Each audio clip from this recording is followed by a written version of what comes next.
Yun, update tayo mga ka-breeders dito sa ating ginagamot na may mga bulutong. So ano nga ba ang nangyari doon sa ating paggagamot sa loob ng 1 linggo. So ito nga mga ka-breeders, i-check natin kung ano na nga ba ang resulta nitong ating ginagamot Ito yung nakaraan natin na naipakita na naggagamot tayo ng about sa mga bulutong. So ito mga ka-breeders, ayun na siya natuyo na siya So ito ka-breeders, matutuklap na to. Ayan matutuklap na to. Tuyong-tuyo na siya Ayan ayun na siya ka-breeders ito yung talukap niya.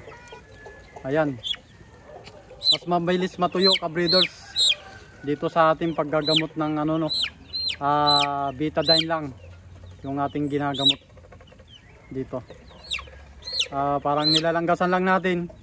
So ito ka-breeders, posibilidad pag talagang ayan ito pag nagtuklap kayo dandahanin nyo lang kasi siyempre nandito yung ating talukap, sumasama tong kanilang tuka nasa dulo. So sana hindi yan para hindi mapiktuhan muna yung kanilang pagkain. Pero yan, matatanggal yan ka-breeders kasi yan lumambot. Ayan matatanggal yan.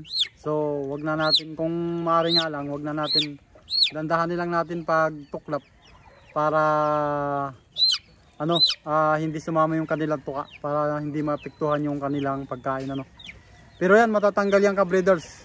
Pero matatanggal yan kung sakasakaling magaling na sila So ito lalagyan pa rin natin to ka-breeders ng ng gamot. Maglalagay pa rin tayo, lalagyan pa rin natin to ng gamot para tuluyan ng gumaling talaga. So ayan ka-breeders, isprayan lang natin uli yan, lalanggasan lang natin uli. So pag nalanggasan, lalagyan natin ng betadine uli. Ayan. So alam ko sa mga sa mga ganito may kanya-kanyang pamamaraan para paggamot Pero sa experience ko ka-breeders, ito lang yung tanging paraan ko. Kasi ito hindi naman nakukuha sa antibiotic. At ito ka-breeders, pag halimbawa umpisa na may may bulutong nakita nyo, gamutin nyo kagad para hindi kumalat. Kasi ito pag hindi nagagamot talaga ka-breeders, talagang ito ay kumakalat. Ito, marami tayong ganitong ka-breeders na may mga ganito.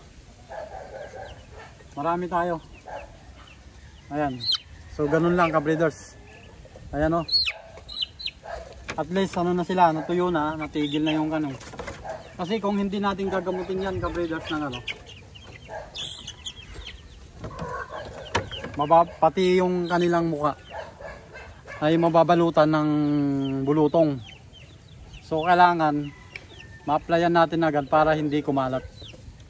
Ayan. Ayun Ayan na ka-breeders Ayan, tuloy-tuloy na to ka-breeders.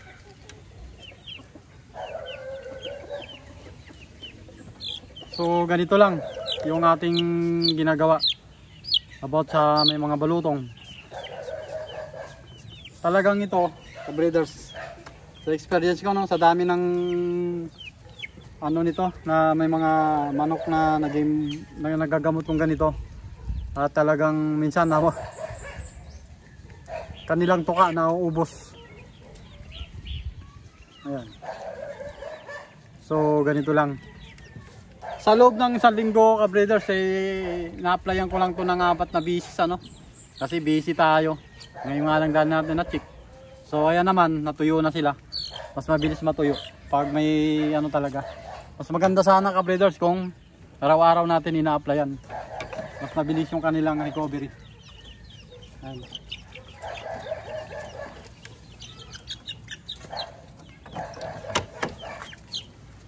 Marami tayong ganito. Ayan ka-breeders, tingnan mo.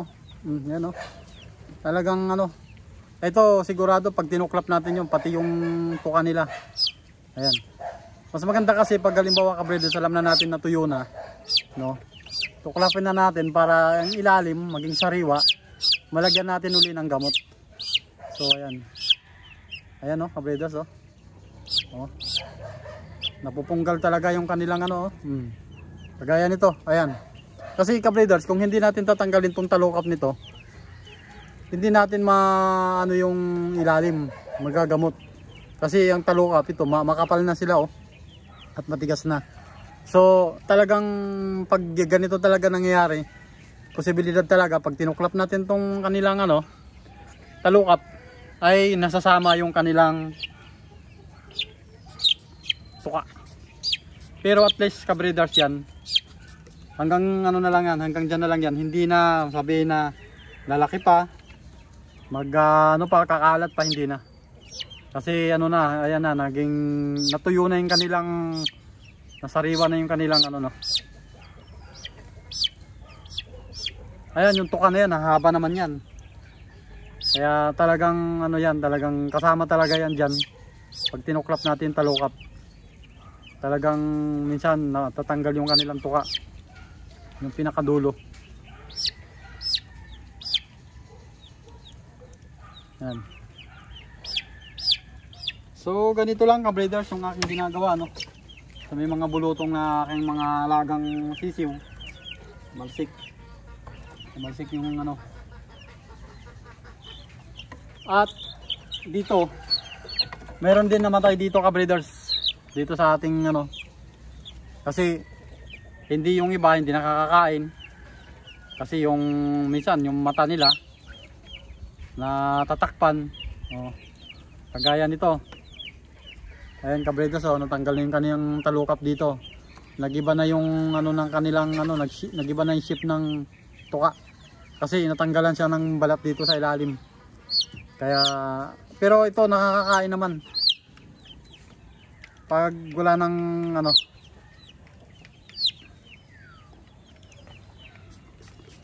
makaka-recover yan kapag nakakain na sila na maayos.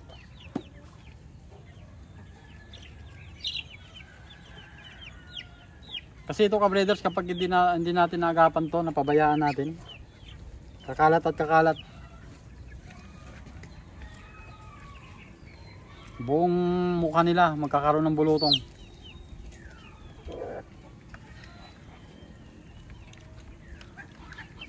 Yan.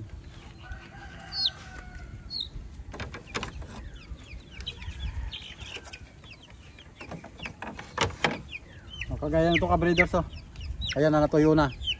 Yung mata, ito kala mo dati, yung isdang malalaki mata, ayan yan, tuyo na siya.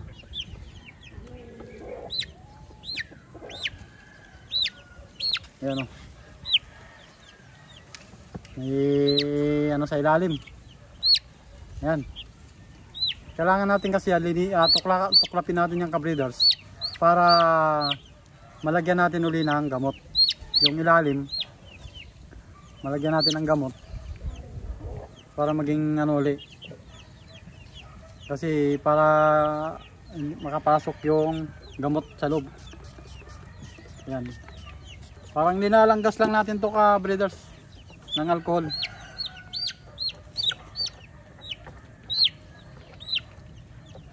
Sa loob lang ng isang linggo kabreeders na in-apply natin to, ito na naging resulta. Kagaya ng nakaraan sinabi ko, ito ay hindi nakukuha sa antibiotic. So ito lang ang tanging paraan na gamot para maka-recover sila, matanggal ang kanilang mga bulutong, matuyo. Kasi kung hindi natin na-applyan, magiging sariwa at magiging sariwa yan kabreeders.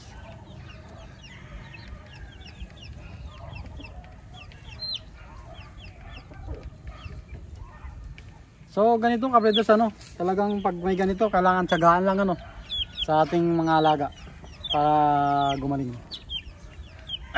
So ayan kabreeders, sana napanood mo itong ating ito konting lang to, konting tip lang to sa ating mga nag-alaga ng manok, about sa mga bulutong, sipon. Mayroon tayong dyan kabreeders kung paano natin ginagamot pag lalo na pag malala na So ayan ka-breeders, ito ay ang ating naging ano ngayon, itong may bulutong.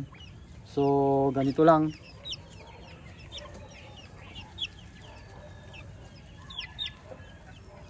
Okay naman ang kinalabasan, makaka-recover na.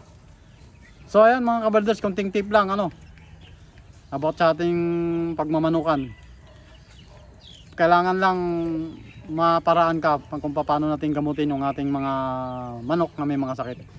So hanggang dito na lang mga ka-breeders. Maraming salamat sa inyong panunod. Sana meron kayong nakuhang kunting kalaman dito about sa ating dito sa mga bulutong. So ayan. Thank you.